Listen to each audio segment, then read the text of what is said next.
चंद्र भगवान की, पवन पुत्र हनुमान की, भद्रकाली मैया की, शिव और नंदी की, सभी देवी देवताओं की।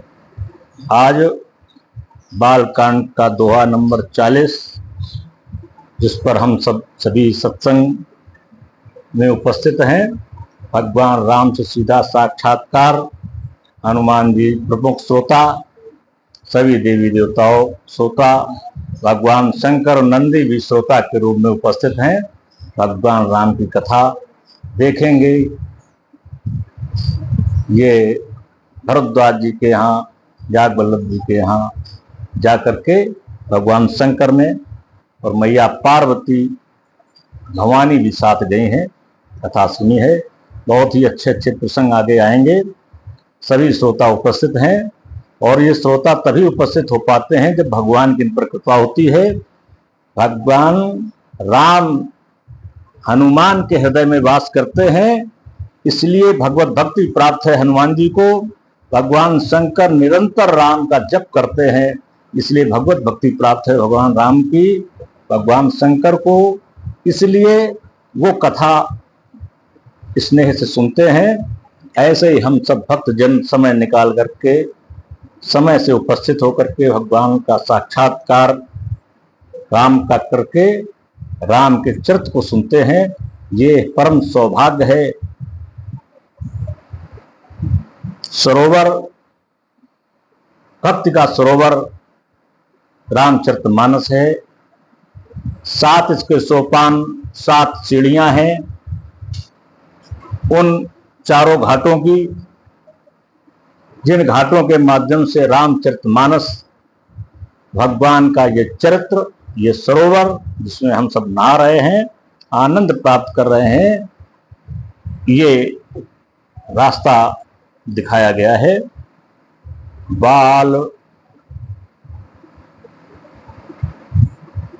पूर्व प्रसंग चल रहा था। भगवान शंकर का विवाह,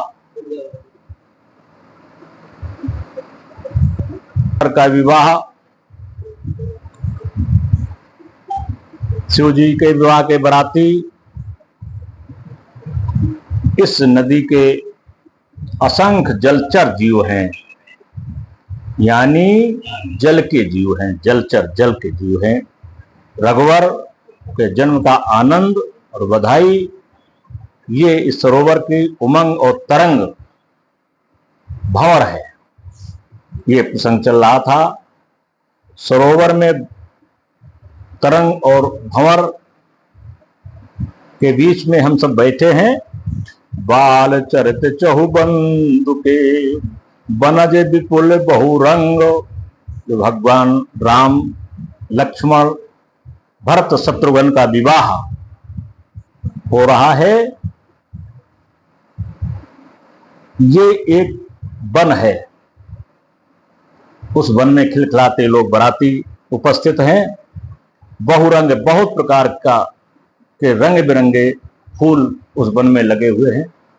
जब बारात कोई जाता है तो कोई नीले कपड़े पहनता है, कोई काले पहनता है, कोई आधे कपड़े पहनता है, कोई पूरे पहनता है, कोई जेवर दिखाने वाला पहनता है, कोई चोरों से बचाने वाला पहनता है। यानी रंग बिरंगे तरीके से लोग बारात में उपस्थित होते हैं।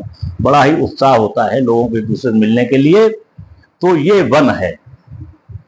इस सरोवर में, भक्ति रूपी सरोवर रामचरितमानस में, भगवान राम चारों भाइयों का विवाह, ये एक बहु प्रकार के रंगों का वन है। नपरानी पर जन सुकृत, मधुकर बार विहंगो। और राजा रानी यानी दशरथ जी और उनकी तीनों रानियां और परिजन, जो समाज जुड़ा हुआ है, ये बहुत ही सुंदर वार विहंग, मतलब जल के पक्षी हैं। जल में भी पक्षी रहते हैं। सुशोभित कर रहे हैं सरोवर को। इस आनंदमयी भक्ति सागर को सुशोभित कर रहे हैं। मधुकर हैं राजा और रानी, यानी भंवरे। कितना सुंदर वर्णन किया है हमारे बाबा तुलसीदास जी ने। सीय स्वयंवर कथा सुहाई। बहुत ही सुंदर इसमें सीता के स्वयंवर की कथा का सुंदर वर्णन है, बहुत ही सुंदर सुंदर लगती है सभी को। इसी सीता के स्वयंवर की ही कथा के माध्यम से सीता जी ने जो वरदान मांगा है गौरी से, जा पर जा को सत स्नेहु सोत ही मिले न कछु संदेहु। ये वरदान दिया है हमारी गौरी ने सीता जी को कि तुमने जो मन में सोचा है ये सत्य संकल्प होगा तुम्हारा। आज भी विवाह के समय गौरी पूजन होता है, ये सीता स्वयंवर से ही परंपरा चलती चली आ रही है। बहुत ही सुंदर प्रसंग लगता है। और सरत सुहावन सो छवि छाई, इस रामचरितमानस में सीता स्वयंवर बहुत ही सुंदर चरित्र है, जिसमें लोग भाव विभोर होकर के सीता के स्वयंवर को सुनते हैं। और ये इस सरोवर की सुहावनी छटा को बिखेरता है। नदी नाव पटु प्रश्न अनेका, जो अनेक प्रकार के प्रश्न करते हैं, जो अनेक प्रकार के प्रश्न करते हैं।